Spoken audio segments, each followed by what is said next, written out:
guys, and today I'm going to show how to erupt a volcano. So for this we need a empty bottle.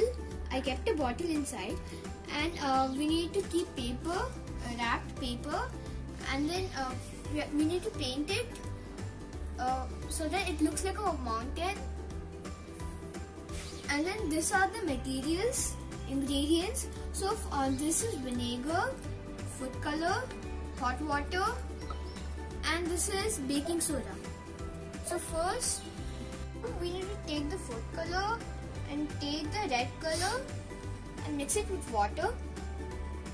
As you can see, the hot water is now red.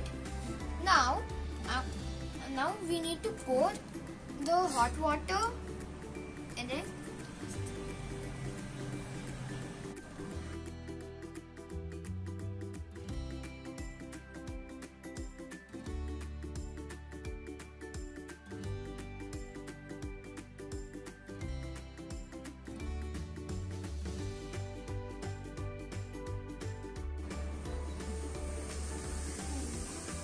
Guys, the volcano has erupted.